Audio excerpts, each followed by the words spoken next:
Assalamualaikum warahmatullahi wabarakatuh. Kami dari kelompok 7 akan mempresentasikan hasil kerja kelompok kami, yaitu mengenai materi pengembangan kompetensi sebagai tujuan pengajaran KI, KD, dan IK,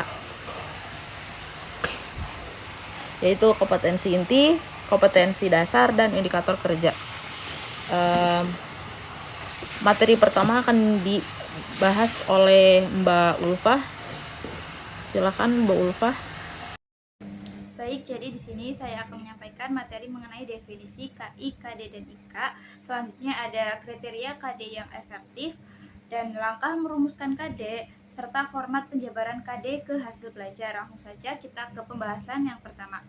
Jadi, kompetensi inti atau KI yaitu rumusan capaian pembelajaran umum, kerangka utama pengembangan KD, lintas mata pelajaran. Kalau untuk kompetensi dasar sendiri atau KD merupakan kemampuan dasar yang harus dikuasai peserta didik dalam mata pelajaran tertentu. Nah, landasan penilaian dan pembelajaran.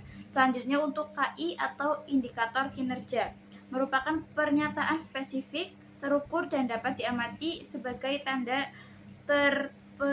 tercapainya dari KD.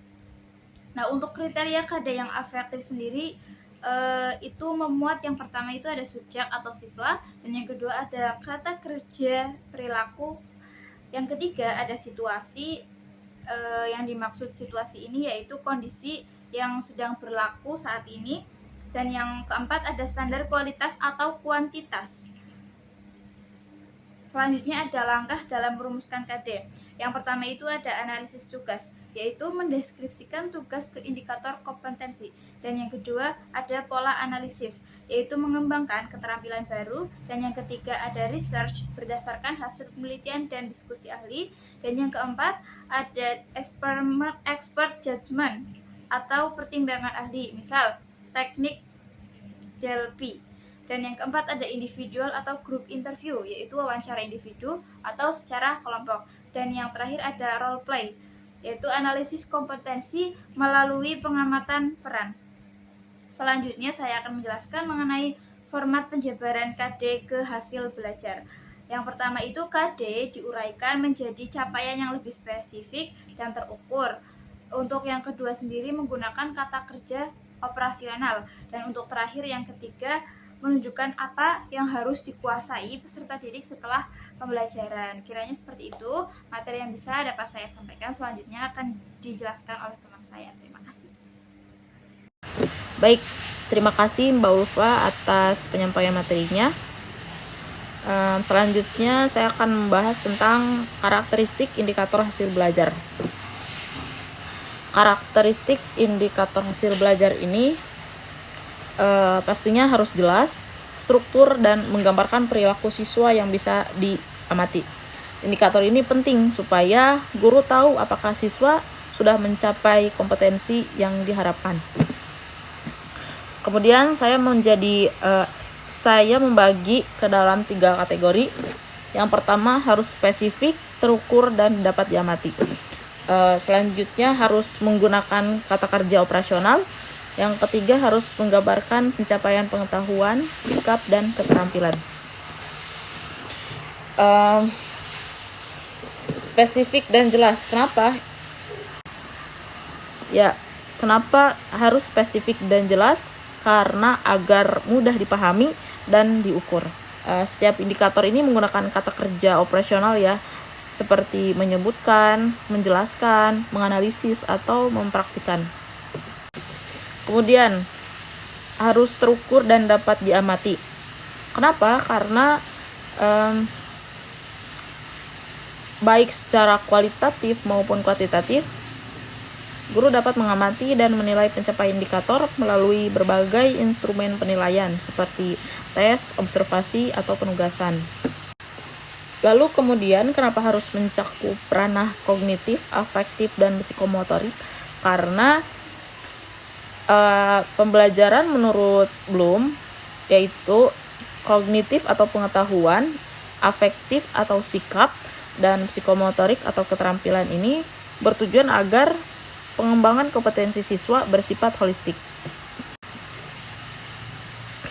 Kemudian contoh indikator pada hasil belajar pada aspek kognitif ini contohnya itu adalah siswa dapat menjelaskan langkah-langkah pengembangan kompetensi.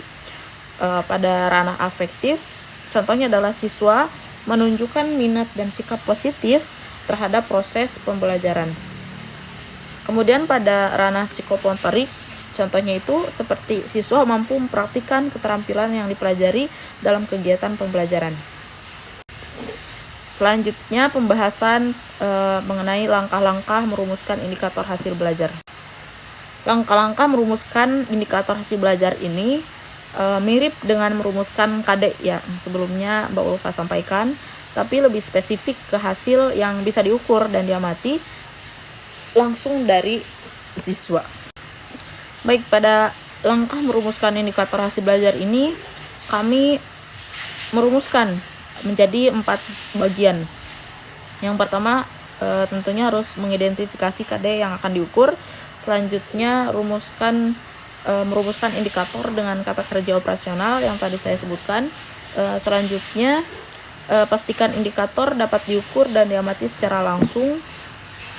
Selanjutnya adalah uji relevansi dan keterkaitan dengan tujuan pembelajaran.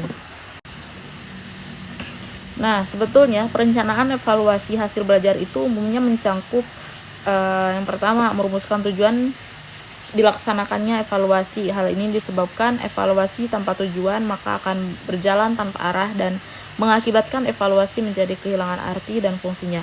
Kemudian, menetapkan aspek-aspek yang akan dievaluasi, misalnya aspek kognitif, afektif, dan psikomotorik.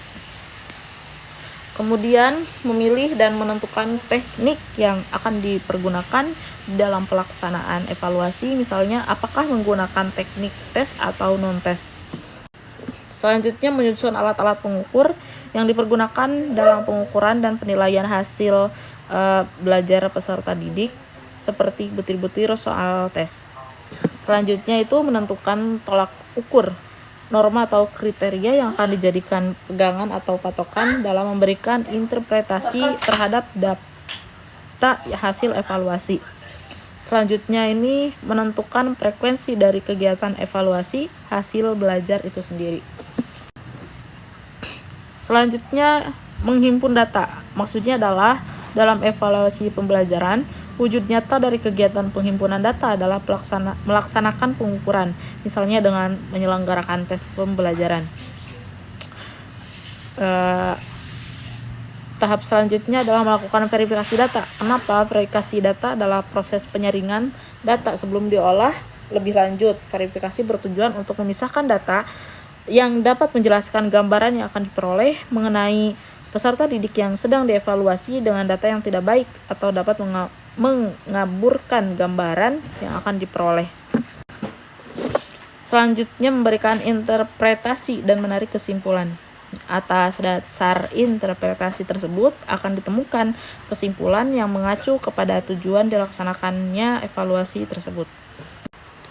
Selanjutnya tindak lanjut hasil evaluasi. Mengapa? Karena dari hasil evaluasi yang telah disusun, diatur, diolah, dianalisis, dan disimpulkan, ini diketahui maknanya, maka elevator dapat mengambil keputusan atau merumuskan kebijakan yang perlu sebagai tindak lanjut dari kegiatan evaluasi tersebut. Baik, kesimpulannya dari makalah kali ini adalah kompetensi inti, kompetensi dasar, dan indikator kinerja itu penting banget buat perencanaan pembelajaran yang berbasis kompetensi. Kalau dirumuskan dengan benar, guru jadi lebih mudah merancang pembelajaran dan menilai hasilnya. Mungkin itu saja dari kelompok kami. Mohon maaf bila banyak kesalahan. Wassalamualaikum warahmatullahi wabarakatuh.